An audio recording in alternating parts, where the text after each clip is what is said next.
So I'm just chilling here with my beautiful mug and tea. It is matcha mint green tea with a little bit of lemon and a little bit of sugar. Honestly, it's such a plug. Try it. Like, no cap, it's so good. And I thought we could have a little chat. So to put it into perspective, I've got notes, which if you are aware of my creative process whatsoever, is like so bold for me because I usually just kind of like word vomit what I want to say. But I really tried to make some notes because I think this is like really important for me to get across in like a really like easy way / like way that it doesn't get misconstrued and the point doesn't get lost. It still might get lost, but here we are. Basically, I've been seeing a lot of internet discourse at the moment, forcing influencers to speak out about social justice issues. People like tweeting them, people commenting on whatever it is that they're on. And it's very much so about making influencers and everybody kind of speak out and comment on social justice issues. So before we begin, I think I want to make clear that this is not me defending people for being apolitical in any kind of way, or like not educating themselves. I personally think that everybody on an individual basis should be constantly working to educate themselves on different things and different socio-political situations. I also personally think that being apolitical is a form of violence against marginalised communities, because if you can be apolitical or be neutral about certain things, it means that you occupy a position in which you are not oppressed, you occupy a position in which you are marginalised, and therefore those decisions, because you feel they have no bearing on your life, are not important, which I think is an act of violence. So now that we've prefaced that very much so out of the way, I really wanted to chat about how influencers will not save us. Influencers will not free Palestine. Influencers will not make Black Lives Matter. And forcing influencers to speak on social justice issues is pretty much a waste of time, in my opinion. I think the ramping up of social media, which has definitely been exacerbated by the pandemic, where we've had absolutely no choice but to pay attention to social wrongs and ills, has put an unprecedented amount of social pressure on pretty much everyone with a platform to have something to say beyond the ASOS hauls they do, or the unboxings they do, or the general look nice and take a picture of yourself that they do. I think social media has greatly warped our perception of reality or what is real.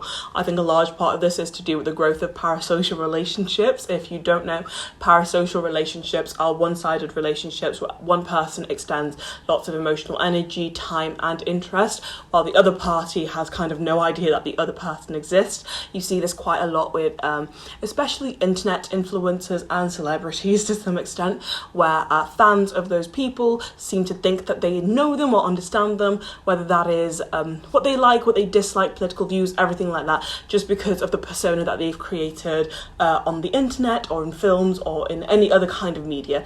I think those things have definitely exacerbated the almost social pressure that we put on influencers to constantly have an opinion or constantly say something about certain social justice issues. I think social media has also increased this idea that like what people are seen to be doing or talking about online is seen as equal to real long-term action, and it's unfortunately not. I very much so understand the idea of wanting people to say something, especially influencers and celebrities and people with a platform. This is very much so like traps that I have fallen into as well. I get that it's really like you want to see your favorite influencer or celebrity or somebody that you've kind of invested time and energy into caring about the same things and the same social issues that you really care about. I think it's that idea of like that parasocial relationship coming back up. I think we are almost extending the same expectations that we would put onto our friends and people that we know onto random people on the internet. And while I understand that emotions are high and we desperately want the people we follow or the people that we care about to care about the things that we care about, I find that piling pressure onto people whose jobs it is to be rather superficial rarely often like translates into real positive sustained change. Because in my experience, 9 times out of 10, when these influencers are backed into a corner, what they end up doing is that they end up sharing an Instagram infographic, maybe a bland PR statement, or God forbid, a black square, and call it done, as if that is translating it into activism.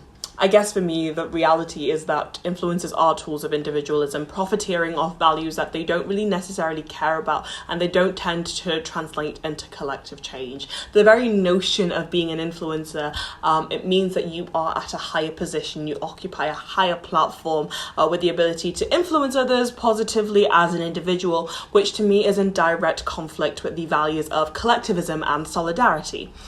Seeing influencers post about things I care about, makes me feel better, because sometimes I think that, maybe they care, but it doesn't really translate into any real and effective change. And honestly, if I'm going to be like 100% real with myself, is that I really don't care about what X influencer from X platform or X show has to say about the occupation of Palestine by Israel. They probably don't know much, and I'm not necessarily expecting them to. This is not to say that I don't necessarily expect them to educate themselves. I think everybody should be constantly educating themselves about things that are going on in the world.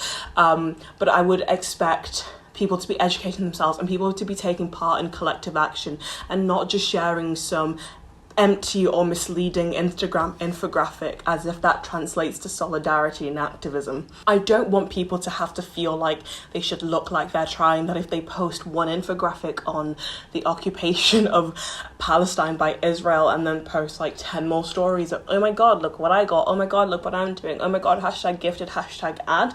I don't want them to think that just because they posted that one thing doesn't mean that they have to constantly be engaging, constantly be working with grassroots organisations, donating, doing all of those things that actually translate into real transformative systemic change. Because for me, if history has taught us absolutely anything, it's that when it comes to change, it's not just a few individuals at the top with power and influence that make a difference. It's everyone working in solidarity that creates real movements for change. Social media, yes, do not get me wrong, can be an absolutely amazing tool for social justice. It is a place to organise, a place to springboard. It is a place to come together to donate to mutual aid foundations and bail organisations and all those amazing things. But the power to make change doesn't reside in your favourite celebrity or influencer. It's in all of us working together, doing the work, doing the essential work, the educating, the protesting, the rallying together. And that is absolutely something to be hopeful about. So no, your favourite influencer will not free Palestine, and there's absolutely no reason to be pushing them to post an empty infographic or anything like that. Your favourite influencer was worth two shits. They'd be constantly educating themselves, doing the work that's essential, and then doing some of that organising and mutual aid without being pushed or backed into a corner to do it. I don't know. I guess that's just personally where I'm at. I again appreciate any kind of discourse on these kinds of things. But I just think, I don't know, you don't have to push your favourite influencer into saying something. You can say something and you can be part of collective, systemic and transformative change. And that is something to be hopeful about.